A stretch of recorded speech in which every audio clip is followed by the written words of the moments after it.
Officers Hale and his crew treated the streets like their personal kingdom, wielding badges as armor against accountability. Malik Jordan knew their kind. Cops who saw black men as convenient prey, who used power to intimidate, beat, and bury misconduct under doctored reports and vanished evidence. He'd watched it play out too many times.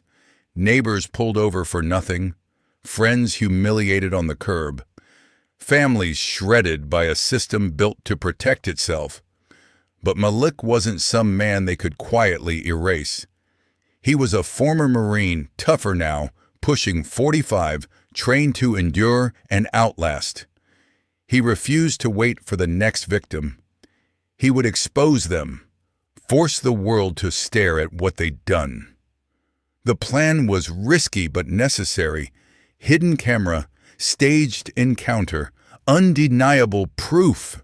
He'd give them a chance to behave as usual, and once they did, there'd be no spinning it away. No more disappearing evidence, no more whispered rumors. This time, justice wouldn't just be demanded, it would feel inevitable. Before we go any further, drop a comment telling me where in the world you're watching from. And don't forget to hit that subscribe button so you don't miss what's next. Malik Jordan walked slowly down the cracked sidewalk, hands tucked into his jacket against a cold breeze that slipped between the houses. He'd called this neighborhood home nearly 17 years, longer than anywhere else. It wasn't perfect, boarded windows, shuttered shops, but it was still his, still theirs, still worth protecting. To outsiders, though, it looked like a problem area, waiting to be cleaned up. The signs of change had been subtle at first. Patrol cars started lingering too long on certain corners, crawling past kids playing tag, or old couples sitting quietly on stoops, their eyes scanning like searchlights. Then came the questions, barked instead of asked.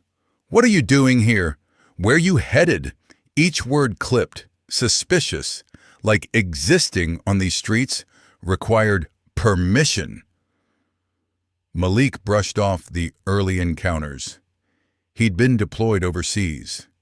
He'd seen worse, but the pressure didn't ease. It tightened, day after relentless day. A few months back, they'd stopped his neighbor, an older man who ran a tiny cleaning business from his van. Officially, it was a routine traffic check, but everyone understood the truth. Black man, packed van, must be suspicious. His granddaughter recorded everything on her phone, tears in her voice. The clip went around online for a week. People raged in the comments, shared hashtags, promised change. Then the algorithm moved on. Nothing happened. No suspensions, no apologies, just silence. That was what finally dug under Malik's skin. The helplessness of watching his community get ground down without any real recourse. He'd been trained to defend, to protect, to stand between danger and the vulnerable. Yet here he was, watching from the sidelines while the people he loved took hit after hit. He first heard about Jenna Ortiz from a friend who tipped her off about a predatory landlord across town. "She's one of the good ones," the friend insisted. "Doesn't twist your words, doesn't stop until she finds the truth." Malik wasn't convinced. Reporters weren't high on his trust list, especially the ones who swooped into neighborhoods like his, hunting for stories, then vanished when the headlines cooled. But when Jenna called, she didn't sound like someone sniffing around for content. She sounded focused, steady, almost stubbornly calm. She showed up at the community center where Malik was fixing a leaking pipe, a petite woman with sharp features, sharper eyes, and a notebook already half filled with scribbles. She introduced herself, skipped the small talk. "I've been hearing what's happening around here," she said. This isn't random harassment. I think there's a bigger pattern. Malik eyed her carefully. A bigger story, huh? Then what? Another article buried below the fold? Jenna's gaze didn't waver. I'll do more than that. I'll make sure people can't look away, she said firmly. I don't just want to write about it.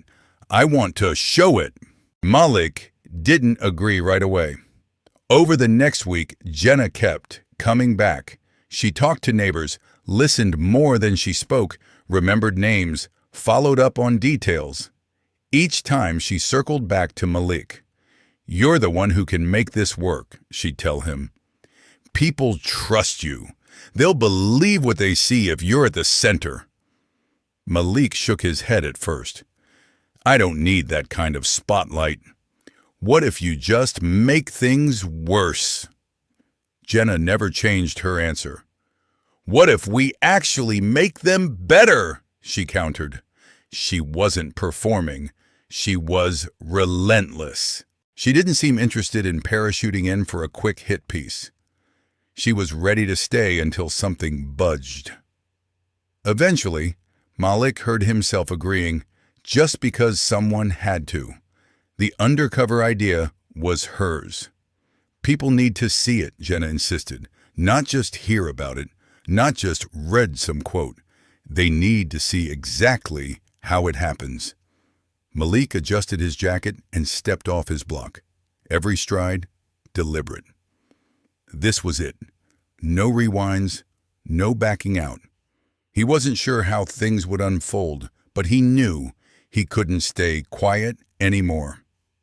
Malik moved toward the affluent neighborhood, his steps measured. The shift was immediate. Cracked pavement gave way to smooth streets, boarded homes replaced by manicured lawns, and driveways lined with glossy SUVs and luxury sedans. He passed a family unloading groceries from a gleaming crossover, its paint catching the late afternoon sun. The mother's smile faltered when her gaze landed on him. It wasn't outright hatred, but it wasn't welcoming either. Just that guarded, measuring look that said he'd been filed under possible threat. He kept going, forcing his shoulders to stay loose. None of this was new. He was here to show what happened next. A few blocks deeper, the sounds quieted. A lawnmower hummed in the distance, sprinklers hissed rhythmically, birds sang over hedges trimmed with surgical precision and unquestioned privilege.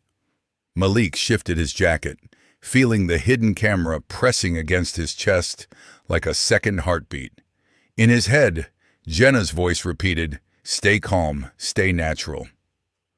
"Afternoon," a middle-aged man called, stepping onto his porch with a newspaper tucked under one arm.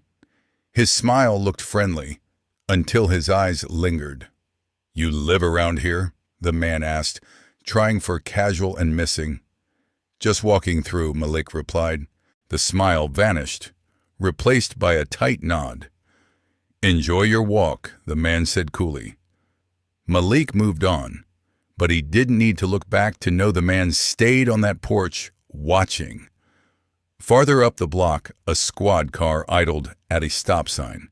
Malik's stomach tightened, but his gaze stayed forward. The officers didn't move at first, but he could feel them clocking him. As he remained on the same street, their stillness shifted. They weren't just parked. They were tracking. At the next corner, the cruiser rolled forward, slowly, deliberately, not enough to overtake him, not enough to be obvious, but far from idle.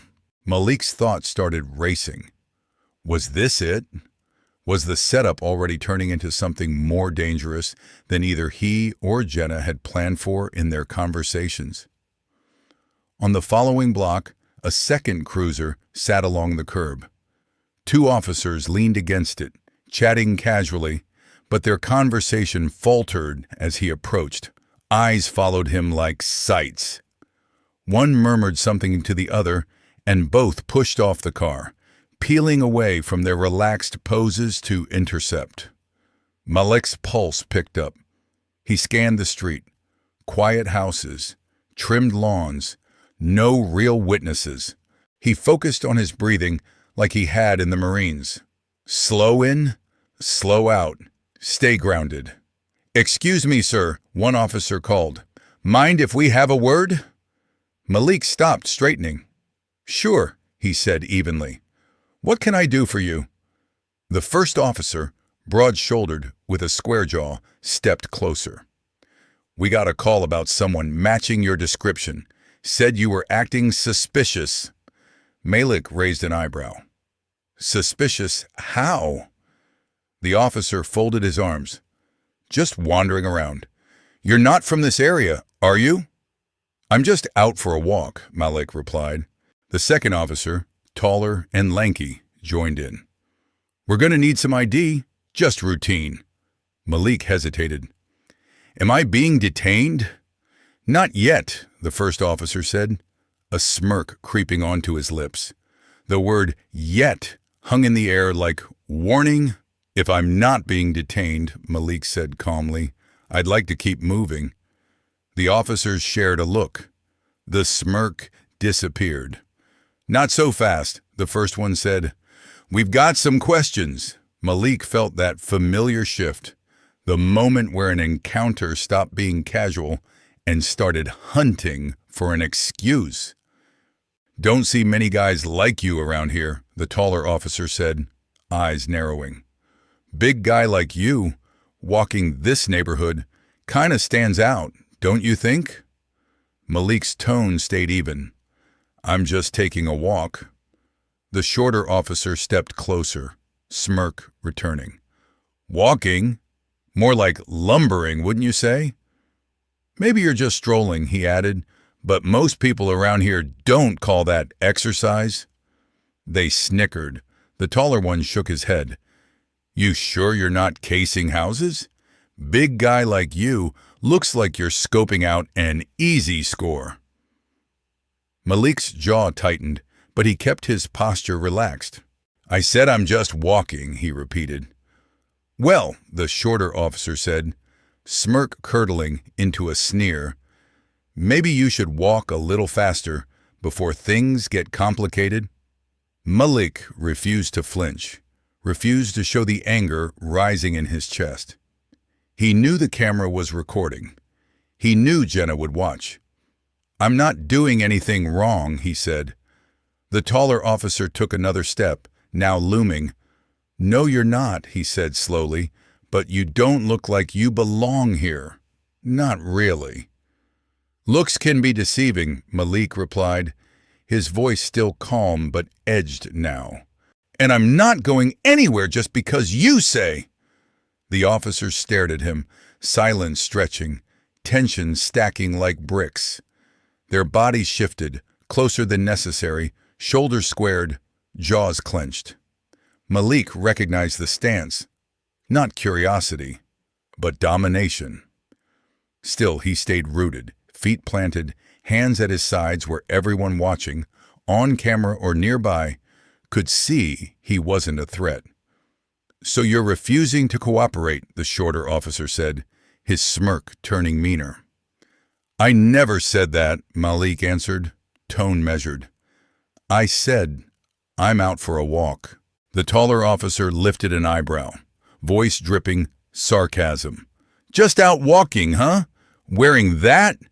You realize you look out of place." "Out of place how?" Malik asked. "What's wrong with what I'm wearing?" "Nothing," the shorter cop replied, grin spreading. "Just looks like you're not from around here." Malik didn't budge. "I already told you. I'm just passing through." "Then maybe walk yourself back where you came from," the taller officer snapped angrily. "You really think these residents want you standing here?" Malik stayed calm. "I have every right to be on this sidewalk," he said. "I'm not breaking any laws." "Your attitude is what's suspicious," the shorter cop shot back. "Big dude like you, just wandering around, eyeballing houses, like they're giveaways. Malik's patience wore thin. "I haven't done anything wrong," he said firmly. "You stopped me. I was walking." The taller officer sneered. "I don't know what you think you're doing, but I don't trust it. You don't look like you belong here, and you sure as hell don't act like it." "What's that supposed to mean?" Malik asked, still composed, but fraying around the edges. "Means," the shorter officer said, stepping closer, "maybe we take a little trip downtown, have ourselves a conversation." "That sounds a lot like detention," Malik replied. "If that's where this is going, I deserve to know my charges." "You've got a sharp tongue," the taller officer muttered, leaning in, eyes narrowing. "Maybe you're not breaking laws, but you're pissing me off, and that's enough to make you a problem." Malik kept his face neutral. "Last I checked, irritating you isn't a criminal offense." The shorter officer laughed, but the sound felt forced. "You think you're clever, huh?" he said. "Big tough guy with all the answers. Let's see how clever you feel when we bring you in." "Bring me in for what?" Malik asked. His voice stayed controlled, but the edge sharpened. "I already told you. I'm walking. That isn't a crime anywhere." "It is when you're casing houses," the taller officer replied, sarcasm gone, tone hard. "We've had reports," the shorter one added, grin fading. "Big black guy, matches your description, going door to door, scoping things out." Malik narrowed his eyes. "You're lying. Nobody called. You never got anything about me." The taller cop stepped up, hand resting near his belt. "You calling us liars, sir?" "I'm calling it what it is," Malik said. "An excuse." "Excuses don't land people in cuffs," the shorter officer said. "But keep going like this, and we'll happily escort you for some questioning down at station." Malik's heart hammered, but he didn't back down. "I've done nothing wrong," he said. "I'm not casing homes, not robbing anyone, and you know it." "Is that so?" the taller officer replied, a sneer tugging at his mouth.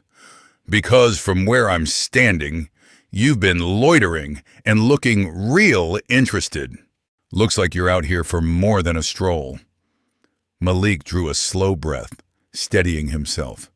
The camera caught every accusation, every sneer, every false claim. He could feel the air thickening, the danger rising. "I'm not robbing anyone," he repeated. "If you're accusing me, you better have evidence." The officers exchanged a look, confidence intact, but faces hardening. Their stances stiffened. They weren't letting him walk away. Their expressions darkened, sneers turning cold. Malik felt their stares like weight, their bodies crowding his space, hands drifting closer to belts. He stayed still.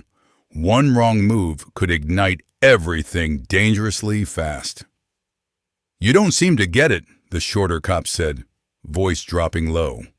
"You're not just walking off." Imam Malik's jaw clenched. "I'm not going anywhere until you tell me what I've supposedly done wrong." The taller officer stepped closer again. "You got a mouth on you," he said. "Out here, that's dangerous." "I'm not mouthing off," Malik answered. "I'm asking for clarity." The shorter officer barked a laugh. "You're in the wrong neighborhood, big man. Clarity won't save you." Malik held his ground. "I'm not letting you bully me." That's when it happened. The taller cop's hand shot out, shoving Malik hard in the chest. It wasn't a nudge. It was a full-force shove meant to knock him down. Malik stumbled backward, but stayed on his feet, training kicking in, stance resetting automatically. "Hey!" he snapped, voice sharper now. "What's your problem?" "My problem is you," the taller cop snarled, stepping in again aggressively, jaw tight. "You think you can stand here, run your mouth, and walk away like nothing?" Malik lifted his hands, palms open. "I'm not looking for trouble," he said. "I'm just standing here." The shorter officer smirked. "Maybe you should have thought about that before you got slick." Malik's eyes narrowed, breath growing heavier. "I asked why you stopped me," he said. "That's not a threat." "You're lucky that's all we did," the taller cop snapped. "Guys like you think you're untouchable, not in this zip code." Malik's heart pounded, but his voice stayed firm. "I don't owe you an explanation. I'm not breaking any laws. You've got no reason to crowd me like this." The words were barely out when the shorter officer lunged, grabbing Malik's arm. Malik yanked back on instinct, the movement cranking tension instantly. The taller cop seized the opening, reaching for Malik's jacket collar. It was no longer questioning, it was assault. "Don't put your hands on me," Malik barked, voice ringing out, loud enough for any unseen neighbor to hear. "Or what?" the shorter officer sneered, grip tightening. "Or I'll defend myself," Malik warned. He wasn't bluffing, but he also knew he couldn't make the first move. They'd weaponize that instantly. The taller officer shoved him again, harder this time. Malik staggered, shoulder slamming into a nearby lamppost. It was clear. They wanted a reaction. They wanted him to swing first so they could claim he'd attacked. But Malik refused to give them that easy narrative. "I'm warning you," he said calmly. "Let go of me." The shorter officer released his arm briefly, trading a silent nod with his partner. Then, without another word, he swung. The punch clipped Malik's jaw, unexpected and sharp, but not enough to drop him. Pain flared, snapping a switch inside his mind from restraint to survival. He ducked as the taller officer followed up, fist whistling past his cheek. Malik planted his feet and shoved, using his strength to create distance. The officers didn't retreat. The shorter one lunged again, but this time Malik caught his arm, twisting just enough to break the grip, not damage. The officer yelped and let go. "Enough!" Malik shouted.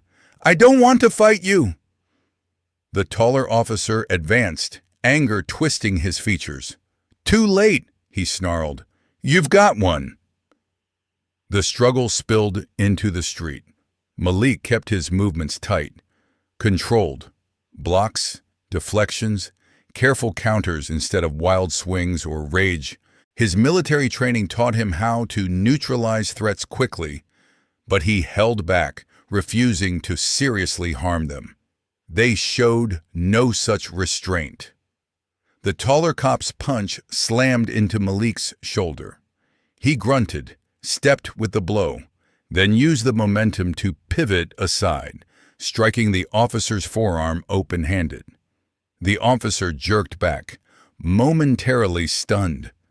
The shorter cop tried grabbing Malik from behind, arms hooking around his torso. Malik rolled his shoulder and spun, breaking the hold, shoving him away. They came right back, relentless. Every time Malik blocked one, the other tried to slip in from another angle. His breathing grew heavier, each movement deliberate but draining. He refused to crumble, refused to give them the satisfaction of watching him collapse. He wasn't trying to win a brawl. He was trying to survive an ambush. The taller cop lunged again, fists flying, one knuckle grazing Malik's temple painfully. Stars flickered at the edge of his vision, but he stayed upright. "Stop this!" Malik roared, stepping back, hands still raised defensively. "I don't want to fight." The shorter cop spat near his shoes, chest heaving. "You don't get to decide that, big boy." Malik swallowed the insult, rage burning quietly. He tried to back up, putting space between them, But the taller officer didn't wait.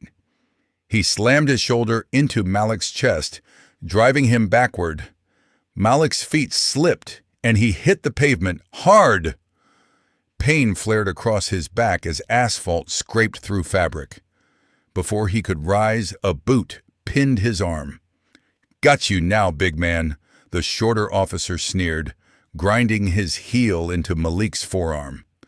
Malik's teeth clenched as pain shot up his arm. The taller cop crouched close, breath hot, eyes gleaming. "You thought you belonged out here," he hissed. "Thought you could walk around like everyone else?"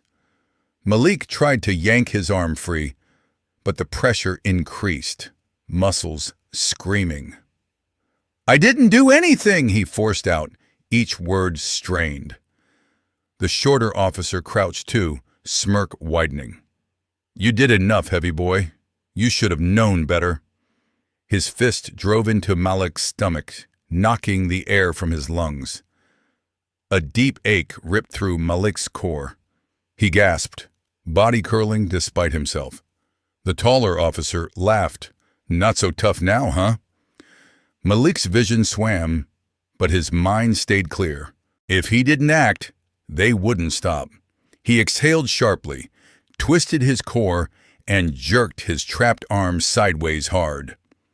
The sudden move knocked the shorter officer off balance, forcing him to stumble. Malik pushed, using the moment to haul himself halfway up. The taller cop reached again, but Malik didn't just block. He drove an elbow into the officer's ribs. "Nawalism." The man staggered back, grunting, surprise flashing across his face.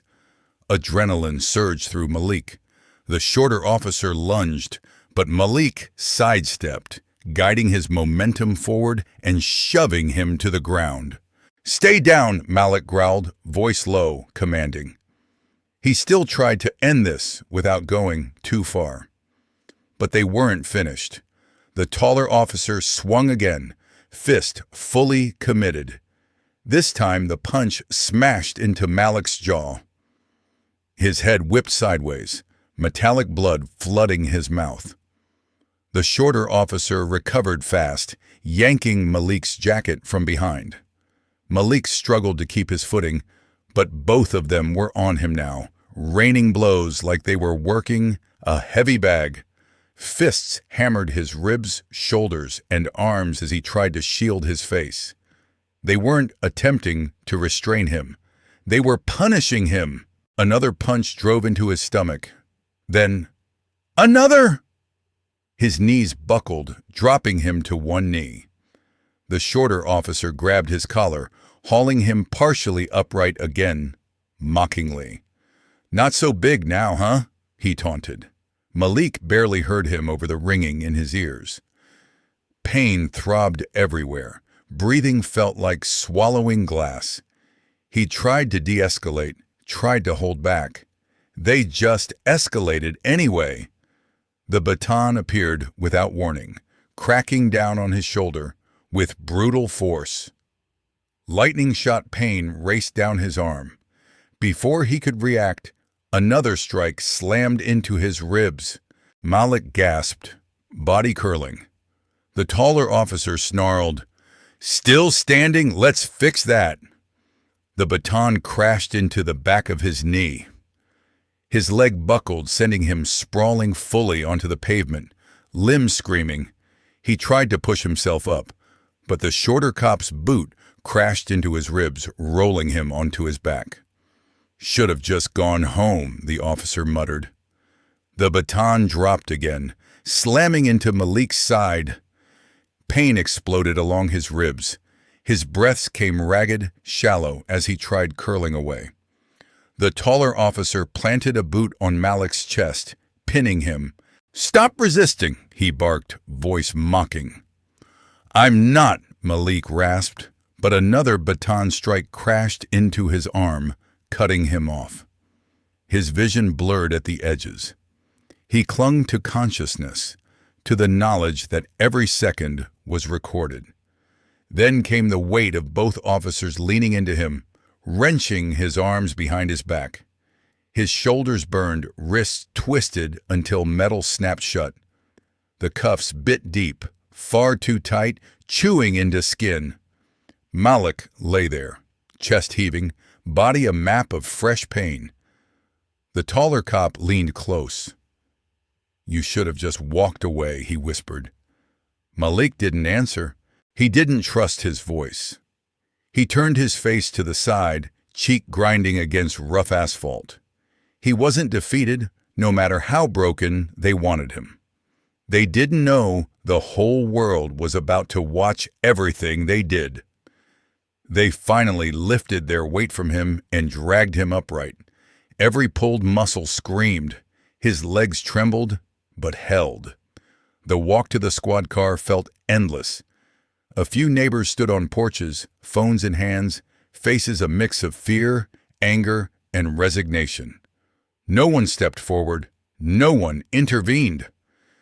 The back door swung open, and they pushed him inside. The seat dug into his battered ribs. The partition ahead was smudged with fingerprints from people who'd sat here before him. Malik leaned his head back, exhaling slowly, replaying every moment, every blow, every word that had brought him here. Outside, the officers chatted with a late-arriving colleague, their postures relaxed. Malik couldn't hear them, but he didn't need to. This was routine for them. Just another night. The car rolled away, lights flashing, casting red and blue on quiet houses. Malik stared out the window as the neighborhood rekeyed. The streets emptied behind them, leaving only stillness and porch lights. He wondered how many people had filmed, how many would keep watching after the adrenaline faded. The ride stayed mostly silent, broken by the occasional crackle of radio chatter. Eventually, one officer said, "Long night ahead." Malik remained silent, jaw clenched. The station loomed into view, its harsh lights burning against the dark sky. When they hauled him out, the ground wobbled under his feet. Or maybe that was exhaustion, pounding through every bruise. Inside, the air smelled like stale coffee and disinfectant. "Charges?" the desk officer asked without looking up from paperwork. "Trespassing, resisting, assaulting an officer," one cop recited. Malik's jaw tightened. "That's not true." The desk officer barely glanced at him. "Take it up later." They marched him to a holding cell and slammed the door. Metal bars rattled, echoing. Malik lowered himself onto the bench, every muscle protesting, ribs throbbing badly. Across town, Jenna's phone buzzed against her desk. She checked the number, felt a chill. She answered, heart rate spiking at the urgency in the voice. "They've got him," the caller said. "He's in holding." Jenna was already grabbing her bag. "Tell me you got the footage," she demanded, voice fierce. More than enough," the caller replied. Jenna was out the door before they finished. Back in the cell, Malik didn't know how long they meant to keep him or what narrative they'd invent next. But he knew one thing. Jenna had the evidence, and once it spread, everything would shift dramatically. The concrete bench leached cold into his spine as he sat with his back to the wall, hands resting loosely in his lap now that the cuffs were off. His wrists were raw, skin scraped where metal had pressed too hard. Each breath stabbed his ribs, pain deep and persistent, unignorable. He rolled his shoulders gingerly, staring up at buzzing fluorescent lights. Voices drifted from beyond the bars, officers laughing, phones ringing, keyboards clacking. The normalcy made his stomach twist. For them, he was just another file, another statistic, another black man in a cage. They'd done this 1,000 times. He exhaled slowly, anger simmering beneath the bruises.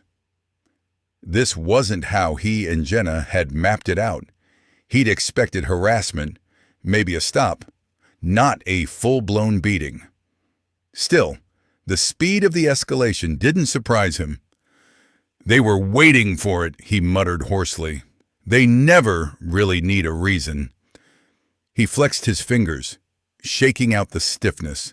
He needed to stay calm. Remember his training. Emotions could get him hurt worse in a place like this. An officer walked by without stopping, dropping a file at the front desk. "How long you planning to keep me?" Malik called, voice steady. "Until we process everything," the officer said, barely looking up. Malik let out a short, humorless laugh. "Process what?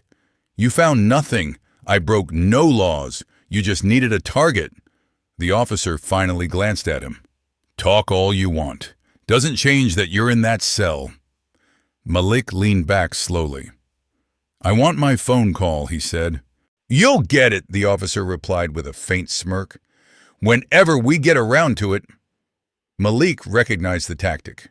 They wanted him stewing, desperate, angry. But he wasn't alone. Jenna had the footage. That thought steadied him. He'd done his part. The rest was moving. Miles away, Jenna sat hunched over her laptop, the video playing in cruelly clear resolution, from the first step Malik took into that neighborhood to the last baton strike. She'd seen chaos on screens before, protests, shaky phone clips, but this was different. Clean audio, sharp images, every taunt and blow preserved undeniably. Neighbors from Malik's block and people from across the city were reaching out, each with their own story about Hale and officers like him. Malik flipped through Nia's folder. Black men stopped for walking in the wrong neighborhood. Parents whose teenage sons were cornered without cause. Workers described being pulled over and searched on their way home in their work uniforms. One message hit him harder than the rest. A scanned handwritten letter. "I was 15 when it happened. Hale stopped me walking home from school, said I fit some vague description. I was too scared to say anything when he slammed me on the hood. Too scared to tell my mom later.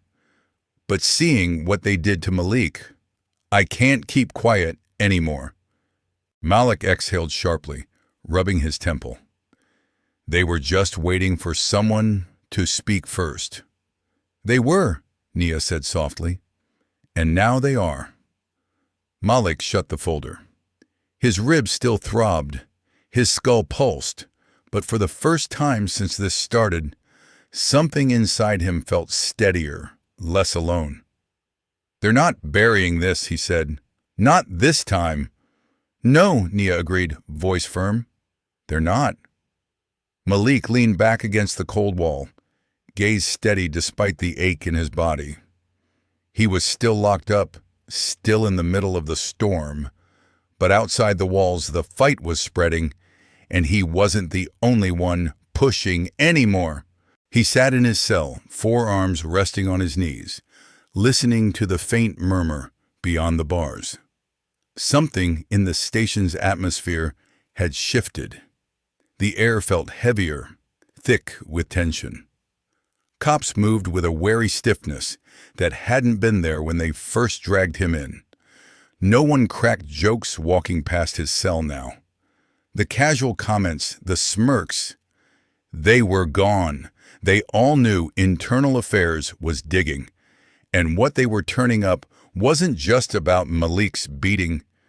It was bigger, older, uglier than one night on a quiet, wealthy street. Footsteps echoed down the hallway. Malik looked up as Nia Caldwell appeared outside his cell, expression guarded.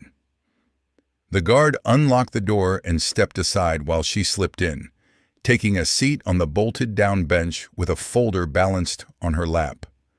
"They're still stalling," she said. Her voice stayed calm, but frustration edged every syllable. Malik blew out a breath. What's their excuse now? They say they need more time to review the full scope of what happened. Nia shook her head. Which is absurd. The whole country's already seen exactly what they did. The good news, she added, leaning forward. Ye Internal Affairs started pulling records on Hale's squad. Malik's eyebrows rose. Nia's mouth tightened. It's bad. Worse than we thought. Multiple excessive force complaints, racial profiling reports, cases quietly settled. Hale alone's been accused of misconduct at least 7 times in the last 5 years. But nothing stuck, Malik said quietly. Why? Same reason it never does, Nia replied. Reports disappearing. Witnesses suddenly changing stories. The union swooping in every time accountability got close. Malik let that sink in. He'd suspected it, but hearing confirmation made the anger burn hotter, sharper. And now? He asked. Nia's lips curved into a grim smile. Now they can't bury it. Not with this much attention. Every move they make is under a microscope. She flipped through her notes. Jenna's been relentless. Every time the department tries to twist the narrative, she drops more receipts. And it's working, Nia added. People are furious. Malik leaned his head back against the wall. How bad? She studied him. Bad enough they put Hale and his entire crew on paid leave. Department's pretending it's standard procedure. But Internal Affairs is treating it like a real, full-scale probe. They're pulling body cam archives, reopening files. This could unravel everything. Malik nodded slowly. Good. Nia hesitated, then said quietly, There's more. His brow furrowed. What now? She sighed. There are protests all over town. Outside this station, City Hall, the DA's office. They're demanding your release, and much more. It's not only about you anymore, she continued. People who've crossed paths with Hale's unit are coming forward. The city's finally waking up, and law enforcement has no clue how to contain it. Malik's hands tightened into fists. The truth was finally surfacing. But with it came fresh danger. I need to see my family, he said quietly. Nia's expression softened. Lena and your mom have been speaking out. They've done interviews, told reporters what this has done to them and to you. Malik exhaled, a knot twisting in his chest. His mother was tough, but this was breaking her. Are they safe? He asked. Nia nodded slowly. For now. But they're getting harassment, calls, threats, cameras parked outside the house. Malik's jaw clenched.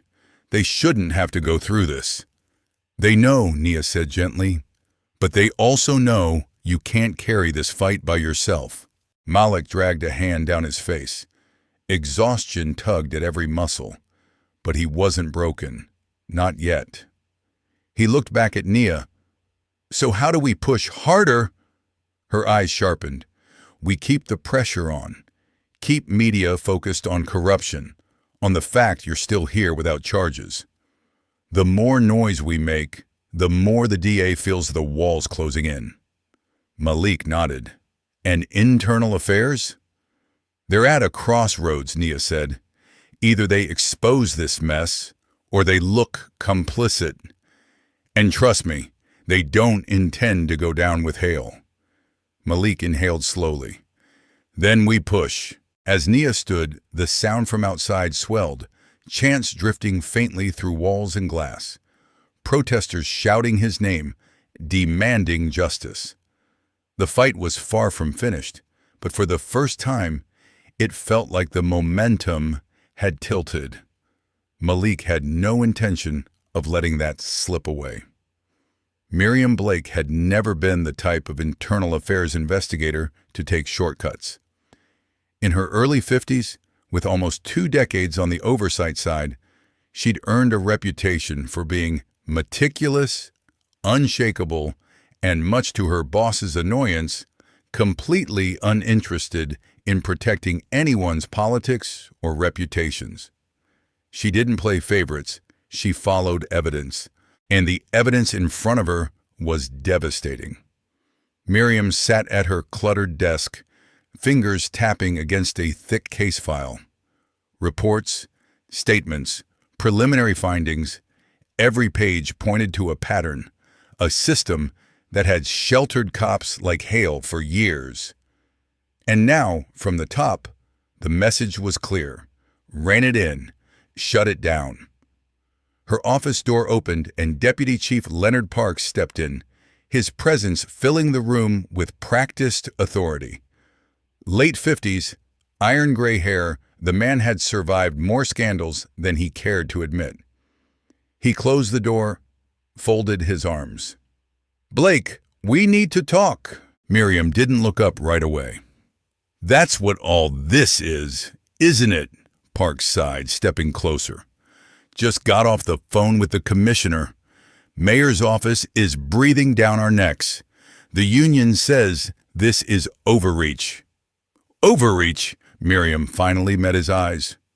"We've got multiple force complaints tied to Hale's team, ignored, buried, or magically lost. This file barely scratches the surface." Parks leaned on her desk, voice dropping. "You think I don't know that?" "Then why are we having this conversation?" she asked, jaw flexing. "Because this is bigger than one squad," Parks said sharply. "If we push too hard, we open the entire department to lawsuits, federal oversight, public distrust we might never crawl back from." Miriam's expression hardened. "Public trust is already gone, sir. You've seen those crowds outside." "They're not just marching for Malik Jordan," she continued. "They're marching because this has been happening for years. If we try to smother this, we prove every one of them right." Parks exhaled, pinching the bridge of his nose. "You think I don't see that? But this isn't just about justice. It's about survival," he said. "If this digs too deep, it won't stop with Hale. It climbs the ladder." "Then what?" Miriam's eyes narrowed. "Maybe it finally puts us where we should have been, actually holding people accountable." His gaze sharpened. "You don't understand how this machine works, Blake." "No," she replied, standing. "I understand it perfectly. For years, Hale got away with this because people in power let him. If we fold now, we're no better than the officers who watched him beat people and looked away." Parks shook his head. "If we bury it, the department survives." "And if we don't?" Miriam asked. "Then maybe it finally changes." Silence stretched. Parks studied her. "You're not backing down, are you?" "No," she said simply. "I'm not." He blew out a long breath, straightening. "Fine. Then you'd better be damn sure you can see it through. No turning back." Miriam watched him leave, pulse thudding. There was no going back as far as she was concerned. This case would either shatter everything or expose everything. Either way, the days of pretending Hale was just aggressive but effective were over. She sat down again, already reaching for another file. Across town, Jenna Ortiz sat opposite Darius King and Nia in the back of a small cafe, laptop open, screen splashed with headlines, clips, and live coverage.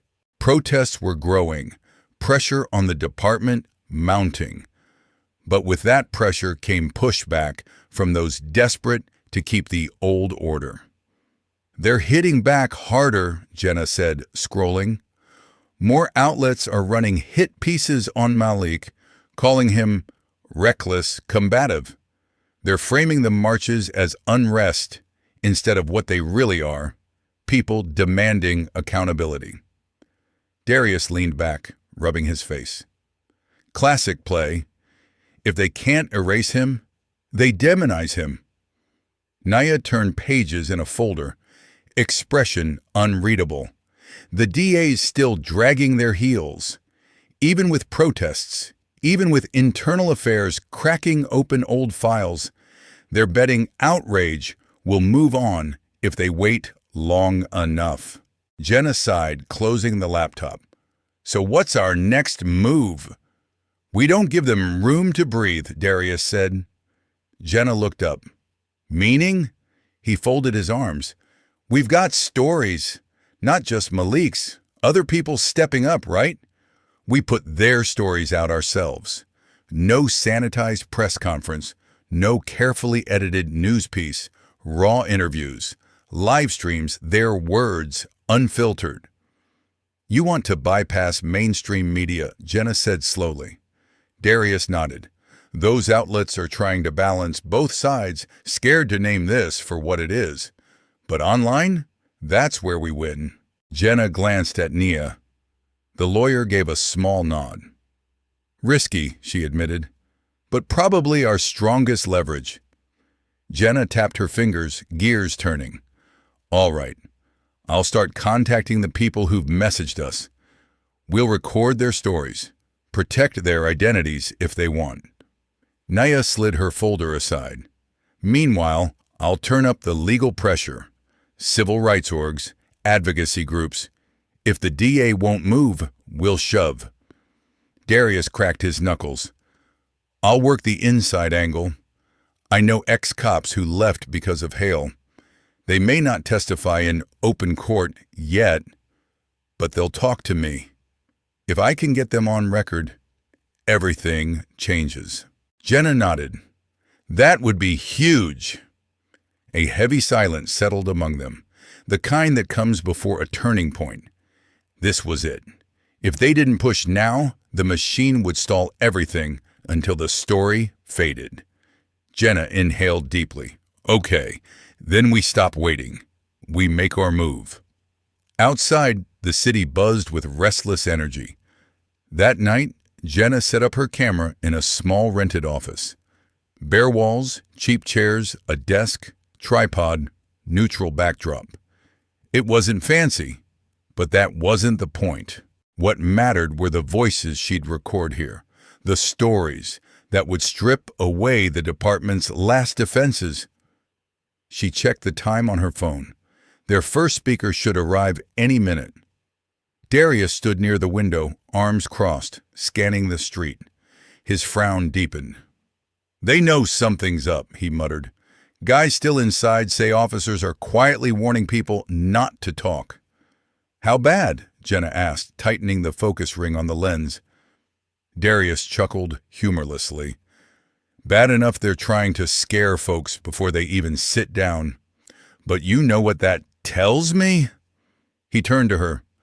It tells me they're scared. They finally know they're not in control. The door opened. A woman stepped inside. Mid-40s, conservative gray sweater, slacks, posture stiff with nerves. Her fingers gripped her purse strap so tightly her knuckles blanched. Jenna offered a gentle smile. Monique Harris? The woman nodded. Yeah, I almost didn't come. Darius stepped forward, voice calm. We get it. You don't have to do this if you're not ready, he added. Monique stood quietly for several seconds, breathing slowly, then shook her head. No, I do. My son, we got him out before they wrecked his life. But how many parents didn't? Jenna gestured toward the chair by the camera. Take your time, Jenna said. Just tell us what happened. Monique hesitated, then sat. She exhaled shakily, hands clasped tight in her lap. The red light on the camera flicked on. She stared into the lens. My son was 17 when they arrested him, she began, voice trembling.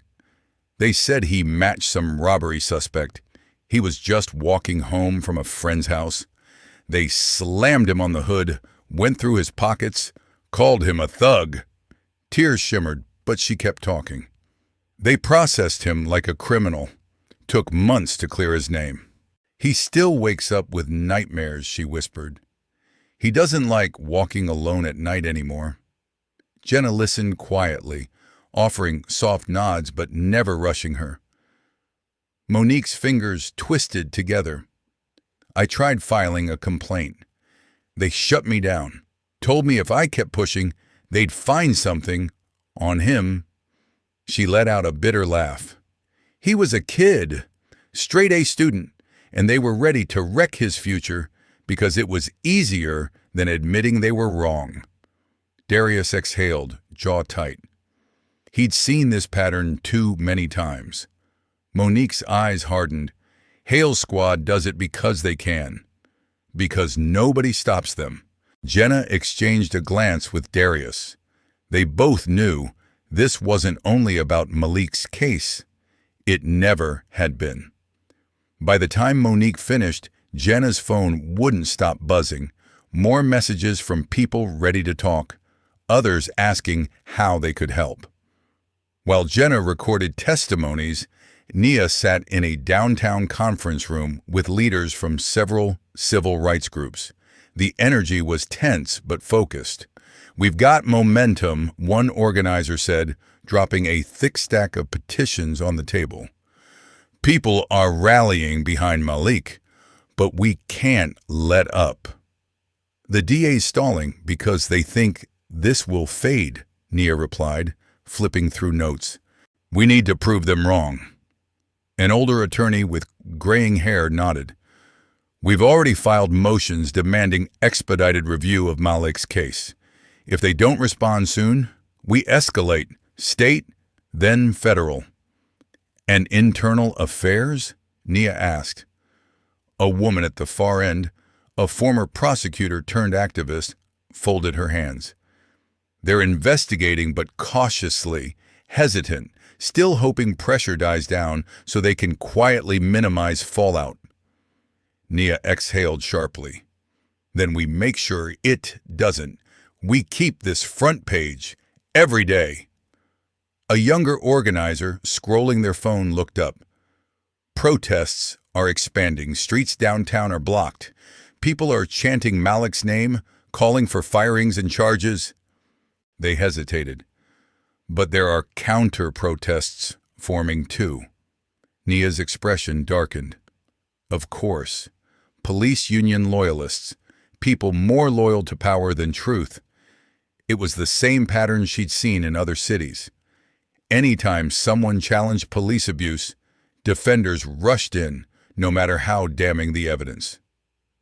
Nia leaned back, thinking, "Okay, we keep legal pressure high. We boost first-hand stories.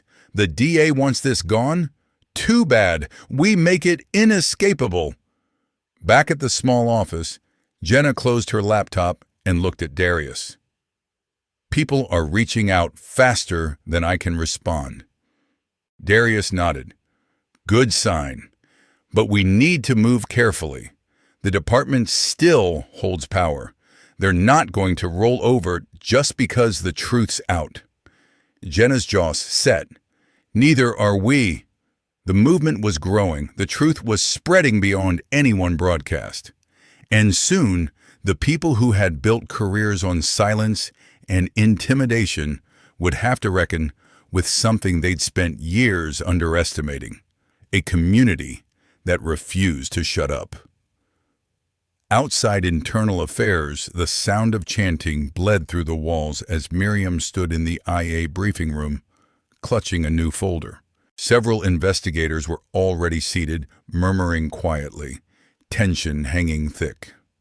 Protests hadn't slowed. Media trucks crowded the street. The department was out of places to hide. At the front stood Captain Omar Velasquez, head of IA. He looked up as Miriam entered. "Blake, you said you had something." She nodded, dropping the folder onto the table and flipping it open. "We just unearthed sealed complaints against Hale going back a decade," she said.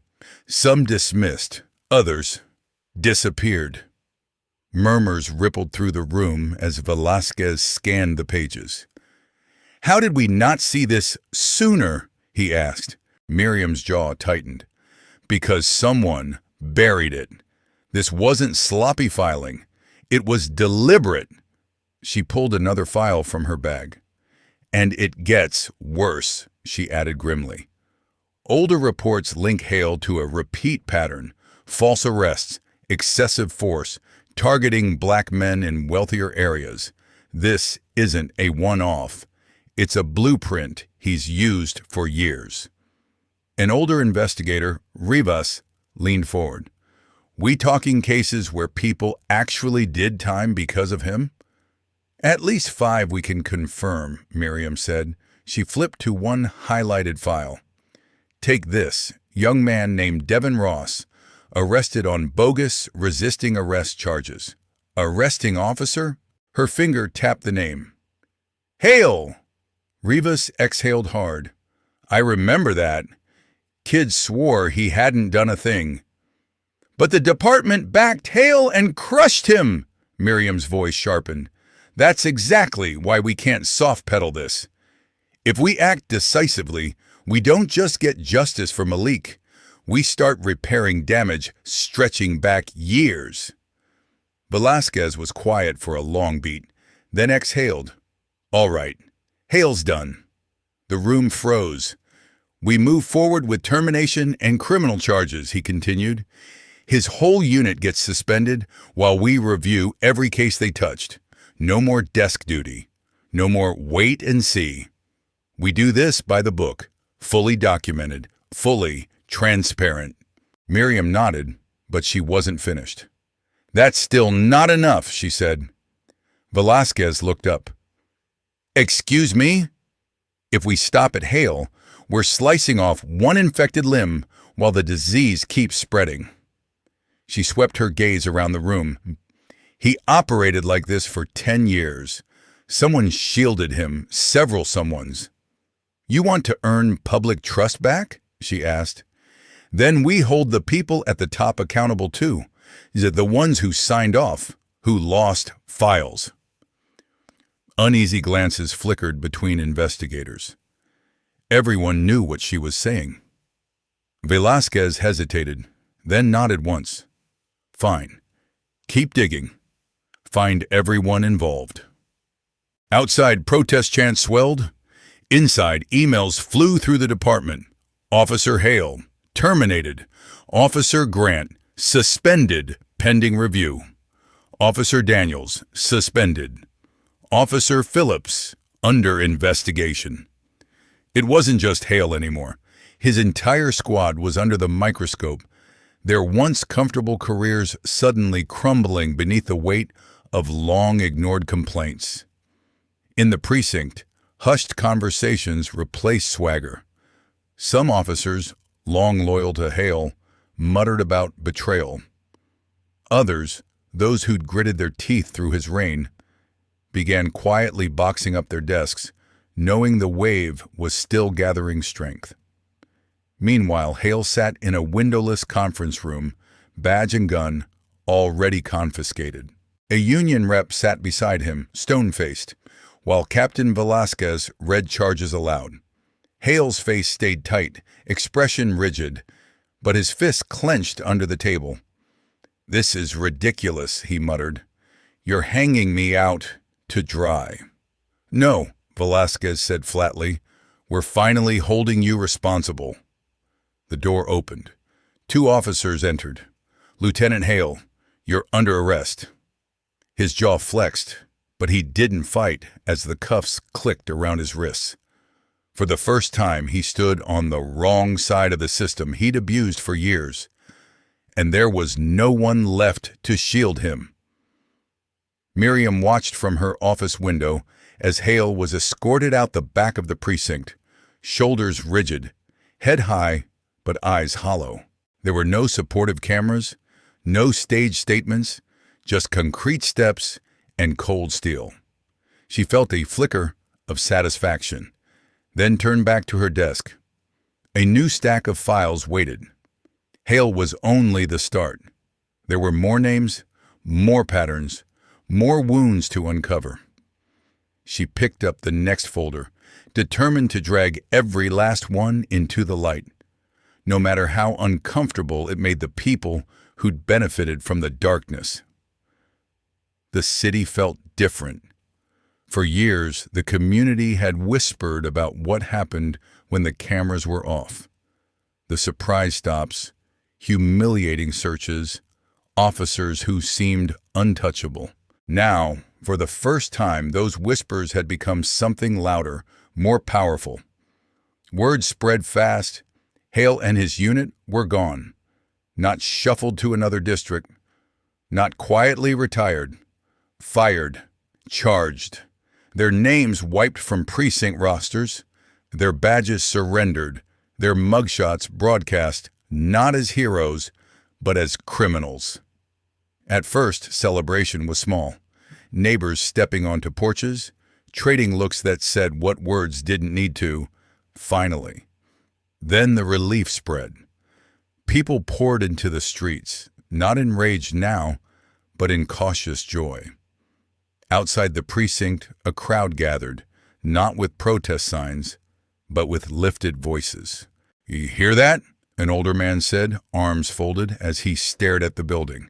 "That silence? That's them gone." A cluster of teenagers who'd grown up avoiding certain corners whenever Hale's car rolled by stood taller than before.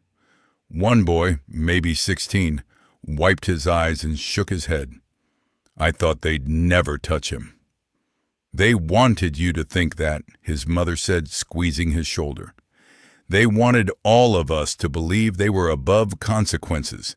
They're not."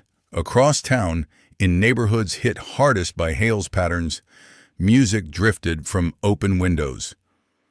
Families spilled onto sidewalks, not just retelling horror stories, but imagining what came next. People who'd once whispered now shared openly. They weren't just angry anymore. They were hopeful. Inside the department, however, the mood was grim. Officers who had strutted through hallways now walked quietly. The ones who'd laughed at complaints, who'd defended tough policing, avoided eye contact. Hale was out, and so were the people who'd shielded him. A young rookie passed an older detective and muttered, "I never thought they'd actually..." The detective cut him off with a sharp look. Neither did they. It wasn't just Hale's reputation in ruins. The illusion that officers like him would always get away with it had finally been shattered. Captain Velasquez watched from his office window, hearing distant sounds of relief outside. His stomach twisted, not with anger, but with regret. He hadn't known every detail, every name, but he'd known enough and hadn't stopped it sooner. Miriam stepped in behind him, silent for a moment before saying, "Didn't need to take years." "I know," he said quietly. Miriam moved beside him, staring out at the small crowd gathered just beyond the glass. "They're not finished," she said. "This is just the first domino." Velasquez nodded, eyes drifting back to the files on his desk. Reopened cases, new investigations, names that were no longer safe. Outside, people celebrated, but not just for what had fallen. They were celebrating what could now be built. Malik Jordan had been their first visible victory, but he wouldn't be the last. That truth was already seeping through the city like dawnlight under a door that wouldn't close anymore. News traveled faster than anyone expected. Every major outlet splashed the same headline across screens. Within minutes, social media lit up with posts, shares, and stitched reactions. The district attorney's office had dropped all charges against Malik Jordan. It was official. Every accusation against him was being tossed out. After weeks of outrage, relentless legal work, and damning evidence exposing Hale's corruption, the state had finally surrendered.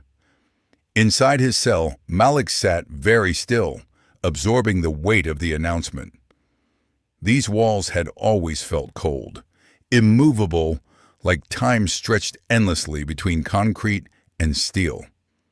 But now something subtle had shifted. The hum of voices outside, the hurried footsteps, the changed tone in officers' conversations, all pointed to a single fact. This chapter was ending. Their grip on him was broken. He sat on the same hard bench, elbows on knees, fingers laced together. The sounds beyond the door were different. Gone was the smug, offhand chatter. No more chuckles at his expense. No more casual cruelty. Every step felt cautious. Every voice sounded subdued. For weeks they'd used him as proof that standing up came with a price. Now he was proof they could lose. The sharp click of the lock pulled him from his thoughts. The door swung open, and Nia stepped in, presence filling the cramped room. No armful of files, no frantic energy. Her posture was loose, expression calm, but there was something triumphant burning in her eyes. "It's done," she said. "They're dropping everything. Day has no case left." Malik inhaled, letting the words wash over him like warm water on frozen skin. He ran a hand down his face. His mind told him to cheer, to feel pure relief. Instead, there was a slow, hollow understanding of what it had taken. "They fought it," Nia continued, "right up to the last second. Tried to stall, tried to spin it as some complex legal issue needing more review. But they couldn't outrun the footage, the documents, or the sheer number of people demanding they stop lying." Malik sat up straighter. "So just like that?" he asked, though he already knew the answer. Nia scoffed lightly. "Not just like that. This only happened because people refused to let them bury you. They marched, called, organized. They fought beside you. That's why you're walking out of here free."